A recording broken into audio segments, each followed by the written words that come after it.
Morning students, आज हम हमारी जो पुरस्कार कहानी है उनकी प्रसंग व्याख्या करते हैं। यह रहस्य मानव का हृदय, यह रहस्य मानव हृदय का है, मेरा नहीं। राजकुमार नेमो से यदि मानव हृदय बांध्या होता तो आज मगध के राजकुमार का हृदय किसी राजकुमारी की ओर ना खींचकर एक कृषक बालिका का अपमान करने की ना आता। प्रस्तुत पंक्तियां हैं वह जयशंकर प्रसाद द्वारा कहानी है जो पुरस्कार उनसे ली गई हैं। इसमें लेखिका ने मधुलिका और राजकुमार अरुण के प्रेम का वर्णन किया है। इस पर मधुलिका कहती है कि हे राजकुमार, मेरे मन के दुखी होने का रहस्य मैं स्वयं नहीं जानती। इसमें जब मधुलिका दुखी बैठी है तब राजकुमार उससे पूछता है कि अब तो महाराज ने आपकी भूमि को छोड़ दिया है, आप तो आज खुशी से रहो, लेकिन आप आज भी दुखी हो, इसका कारण क्या है? वह उसका कारण जानना चाहता है। वह कहती है कि इसके बारे में मैं स्वयं भी नहीं जानती। कुछ बातें बुद्धि सहज स्वीकार कर ली जाती है, मतलब बुद्धि उसको स्वीकार कर लेती है, जो उसका मन होता है वह स्वीकार नहीं करता। मन के रहस्यों का बौद्धिक विश्लेषण सदा ही संभव नहीं होता। जो बात बुद्धि स्वीकार करती है वह मन कभी नहीं करता, इसका रहस्य ऐसे ही बना रहता है। इस पर वह अरुण से पूछती है कि तुम बताओ, तुम किसी राजकुमारी से प्रेम ना करके एक कृषक बालिका से प्रेम करते हो। यह तुमने अपने मन की सुनी है, अपनी बुद्धि की नहीं सुनी है। इस प्रकार जो मन और बुद्धि होती है वह कभी भी एक दिशा में नहीं चलती। उसे लगता है कि शायद जो राजकुमार है अरुण, उसको जहां आकर उसके प्रति वैसे ही सहानुभूति दिखा रहा है, वह उसकी अपेक्षा करती है। प्रस्तुत गणेश में मधुलिका के स्वाभिमान और त्याग का वर्णन किया गया है। वह अपने हृदय से पूछने लगी, इन चाटुकारों के शब्दों को सुनने के लिए उत्सुक सी वह पूछने लगी, क्या कहाँ था दुख मगध दुख दर्द हृदय इन स्वप्नों की बातों का स्मरण कर सकता था? स्मरण ही होता तो भी कष्टों का काली निशा में वह कहने का साहस करता। हाय री विडंबना। इन पंक्तियों में मधुलिका के प्रेम और कर्तव्य के संघर्ष को कलात्मक ढंग से प्रस्तुत किया गया है।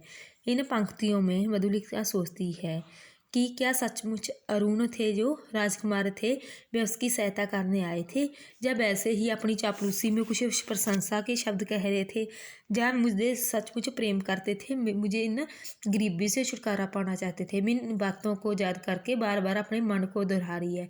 वह अपने मन से पूछती है कि क्या राजकुमार का मन सही था या गलत था? शायद उन्हें नहीं पहचाना। वह अपने मन में बार बार आई बातों को इग्नोर कर रही है, मतलब उसके छुटकारा पाना चाहती है।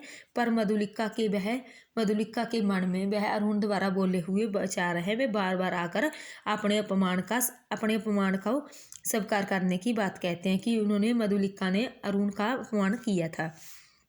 प्रस्तुत गणेश में लेखक ने यह मनोवैज्ञानिक बात कही है कि दुख के अंधेरे में सुख अतीत की यादों को स्थावना देता है, कि जब दुख होता है तब सुख ही उसे सहानुभूति देता है।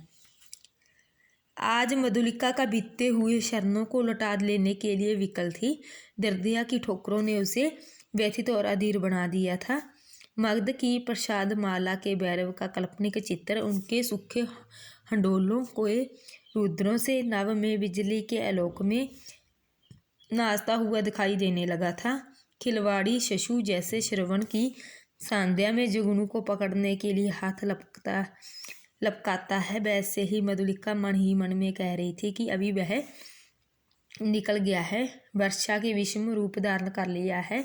गड़बड़ाहट बढ़ने लगी थी, ओले पड़ने की संभावना होने लगी थी। इन पंक्तियों में मधुलिका अपने मन ही मन में अपने बीते हुए क्षणों को याद करते हुए अपनी मन ही मन में बात करती है। मधुलिका जब अभावग्रस्त जीवन व्यतीत करते हुए, यानी कि गरीबी का जीवन व्यतीत करते हुए थक चुकी थी, तब एक दिन वह अपनी कल्पना को विचारने लगती है कि आज से 3 वर्ष पहले अरुण ने उसे शादी करने का, विवाह का प्रस्ताव रखा था, लेकिन मधुलिका ने उसे ठुकरा दिया था। वे अपने ही इन ठुकराए गए शरणों को याद करते हुए बेचैन है कि यदि वह उससे स्वीकार कर लेती तब आज वह मगध की राजकुमारी होती, शानो शौकत से अपना जीवन व्यतीत करती। लेकिन यह उनकी बहुत सबसे बड़ी गलती थी कि उन्होंने झोपड़ी के इन सूखे हंडोलों को, आकाश के चमकती बिजली को मूर्तिमान जैसी प्रतीक हो रही थी। आज वह अपनी कल्पना लोक में गई हुई से विचारने लगी थी कि शायद उनका पूरा जीवन ही आज ऐसे ही बीत जाएगा, गरीबी अभावग्रस्त। लेकिन जब उसके सामने प्रस्ताव रखा गया था वह उसने ठुकरा दिया था। वह उसके अपने जीवन की सबसे बड़ी भूल थी। वह ऐसे ही अपने मन ही मन में सोच रही है। इन पंक्तियों में मधुलिका के दुख में सुख की याद करते हुए दुख को बुलाने के लिए, प्रभाव को कम करने के लिए असफल चेष्टा कर रही थी। यानी कि अपने दुख को बुलाने के लिए वह कोशिश कर रही थी, बार बार असफल कोशिश कर रही थी कि अब उसके दुख को भूल जाए।